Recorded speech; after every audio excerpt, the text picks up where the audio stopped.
First task is going to be trying to find where the valve is from this wastegate. I can see if I can find any leftovers. I don't know if it's all just completely melted. It's either gone in the manifold or through the turbo, or maybe down the dump pipe. Now the turbo itself is absolutely, well, I can't see any damage at all to the turbo vanes. So it's not gone through the turbo, or it's unlikely to have. Now the manifold, I can't obviously do easily, take off easily, and same with the dump pipe. And it appears that the valve is made of aluminium, because it is not magnetic. So I can't just stick a magnet down the hole and fish it out. So what I'm going to do is get a little camera, put a camera down into the manifold, and hopefully I can see it. If I can't, I'm going to take the downpipe off, have a look in the cat to see if it's gone out through the dump pipe and finished in front of the cat. Failing that, pass. So whether I strip it all down or just assume it's melted, which I think is probably going to be a bad idea to do. Otherwise I'm going to have to take the turbo off to have a proper look down inside the manifold, and go from there really. So yeah, let's try and find this piston. Right, so took the pipe off for the down pipe and looked inside the cat, and you can see we've got little bits of metal in there. So the only thing that can really be is the leftover of that valve, because there's no other way in the metal can get in there. It's not magnetic either, so it ties in with it, but I can still see some more in the exhaust. So I can't get to it because it's dark in there, can't reach with my fingers. So I got a little tray out, and let's pour it out and see what's in there.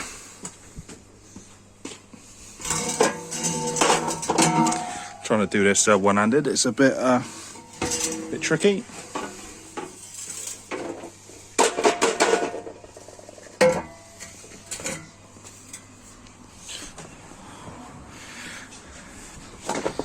There we go.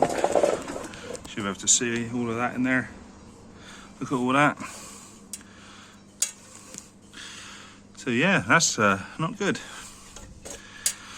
Now that's obviously not enough to be the whole valve. So whether or not I need to search for more, or whether or not it's just completely disintegrated. But I think I have to take the turbo off because I don't want to chance it still being chunks left in the manifold. Not happy about it, but better safe than sorry really. Well, so I took the turbo, I haven't taken it off fully, it's still connected, because that lower drain tube, oil drain, is a bastard to get on. So anyway, that is off. I've had a bore scope in the manifold and in the turbo. I've had an air line down in the turbo back feeding. Absolutely no bits at all, like not even the slightest little bit of trace of anything. So yeah, it's quite incredible really. It looks like that valve head has just disintegrated and melted away to nothing, which I'm still finding it a bit hard to believe really. So what I'm going to do is I am going to leave it disconnected and start it up. Give it a little rev. I'm not going to take the manifold off. That's such a big job to do. I'm not going to bother with it. I'm going to leave it off, start it, give it a rev, and see if it will just spit anything out the manifold. Anything that is in there that I can't see with a bore scope. I say I can't see anything, so I'm confident there's nothing in there. But yeah, that's what I'm going to do. And then I've got a new wastegate, genuine one this time. because I can't be asked with a hassle. That's on its way. Yeah, so I'm just going to do this, give it a clean out, and yeah, wait for the new one to arrive. Here we go then. So this is a genuine tile wastegate. So I mean, I'm not going to go into too much about the differences. It's night and day difference in terms of quality. Obviously, we know what's happened to this one. Just, yeah, we'll put that, well, I'll keep it for a souvenir. So yeah, what I need to do, figure out which springs I'm going to need to use in this one to get my target boost pressure. They look to be identical in their layout. So this should just fit and bolt straight on, which is going to be a massive relief. But obviously I'm not there yet. We'll have to try it. Even the things like the clamps, the flanges I'm not going to need, but they'll be good to keep handy for spares. The clamps are just even now so much better.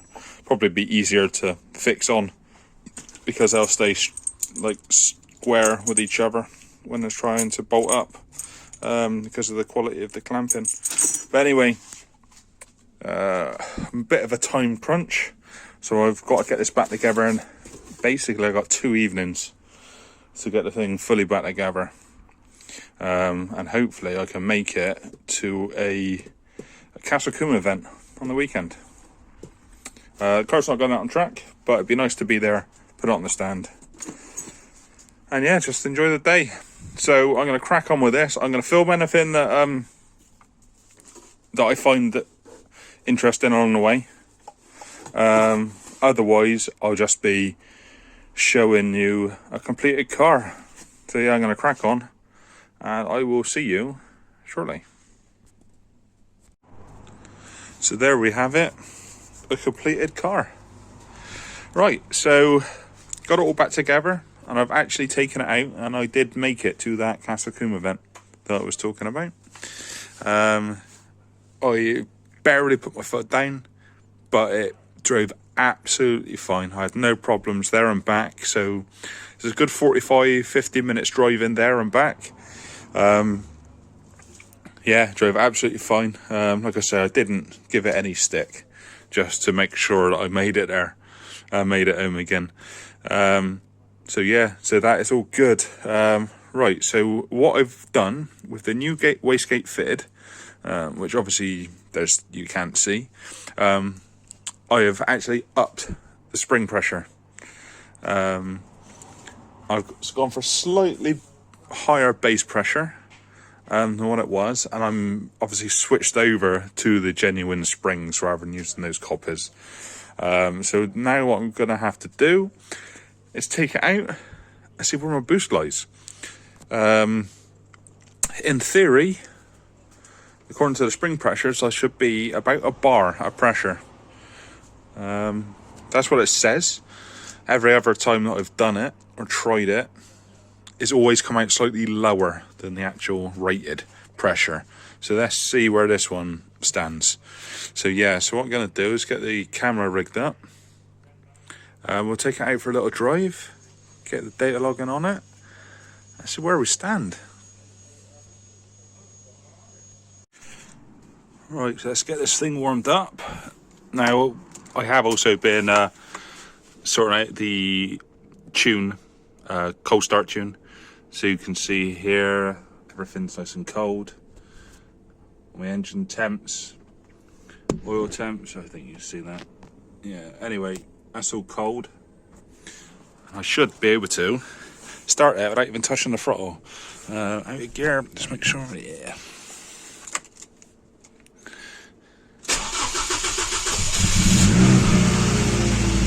There we go.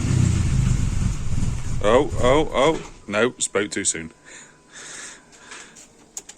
Nearly there.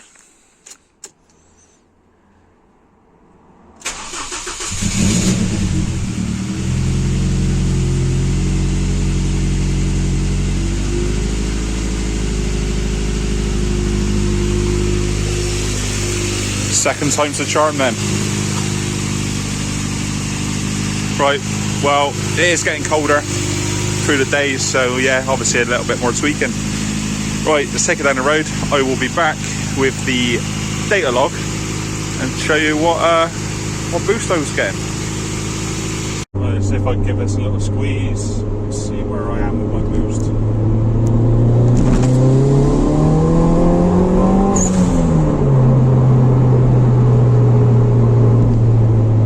Okay, so it's all 15 psi that time, so that would indicate about a bar. I can't see my decimal places on the psi, so could be rounded up. I'll do a few more pulls and I'll see, I'll look at the data logger, see what it says. I'll know exactly what it's reading then.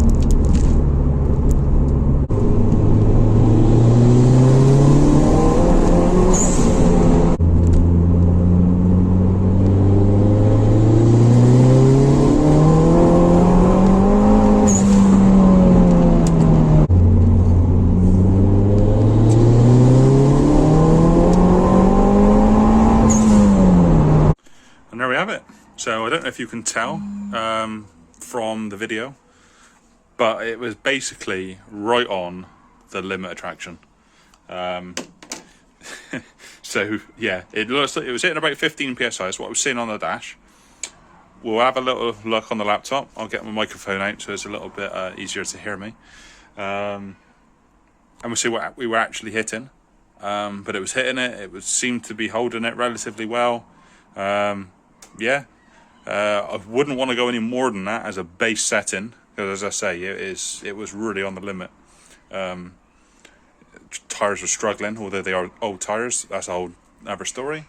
Yeah, so I got the logs on now, and we'll see what we actually hit and see how it performed. Right, so if we have a look at my logs, let's go up here, log in, open log file. And then we should have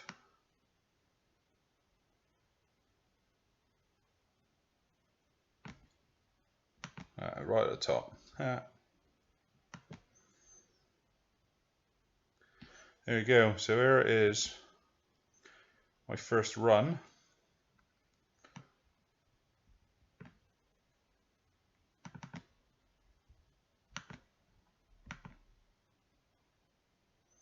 This was actually with a gear change as well.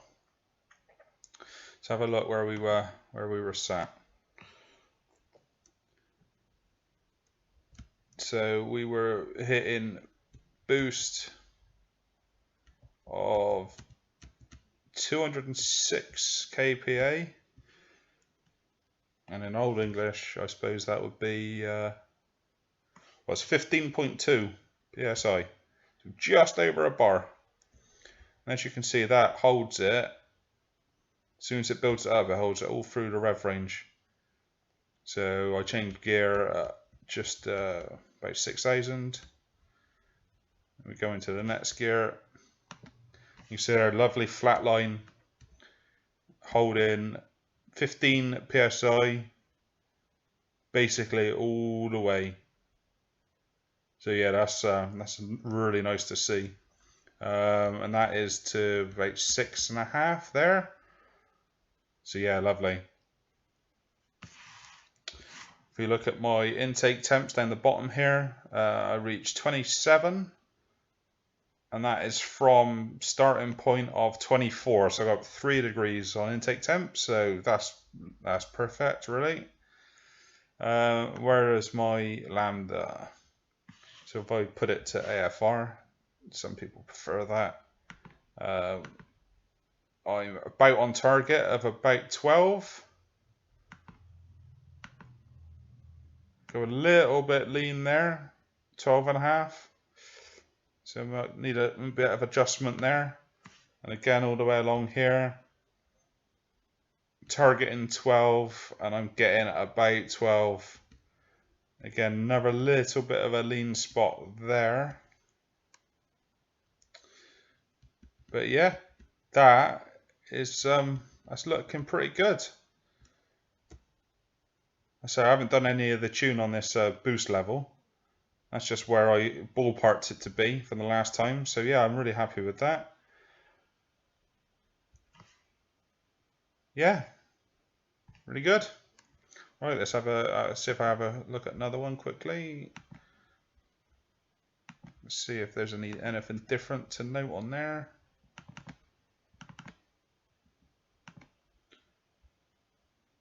Again, boost comes up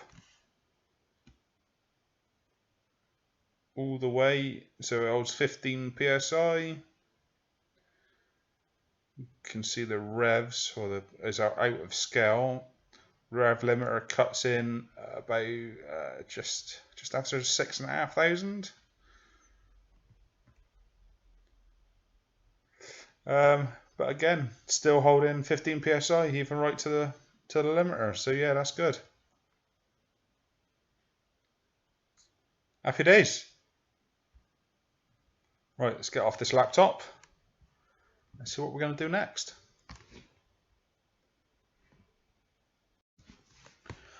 Just quickly before I do, I just wanted to show, if we look at the boosts, I'm getting a bar of boost just under 4,000 RPM. And then I'm getting, what's it, 15? Where am I getting 15? So 15 is not until about 4.3, but I mean, obviously you can see the increase is slowed down dramatically. Don't even know if that's a word. But anyway, yeah. So about 4,000 is where we're hitting a bar, and yeah, so it's really nice to drive on the road. Lovely. Right, okay, so yeah, let's get back on looking at the car. So there we have it, 15 psi, and so far reliable. So yeah, that's good. Right, okay, so that leaves the question, what's going to be next? So in terms of the tuning, I think I'm going to leave it kind of there. I'll take out a few of the little lean spots that I can see. But what I think I might do is take it to a rolling road and see what power it is. See that as it is right this moment. And then obviously I'll have a base figure of where I've got to after I've done more tuning. I think that's going to be the case. I can't really do any more with the tuning. I've got no knock detection, so that is going to be one thing that I need. It's quite expensive, so it's going to have to wait a little bit before I can get that. In terms then of the car itself, it's been running absolutely fine. I am going to, well, what I need to do basically is make it watertight. You can see through all these cowlings, and there are holes in the grommet that just need grommets in there, in the boot, things like that. So the next task for the car is to get it watertight, and also to create a feed for the air pipe. So yeah, that's the next stage for the car.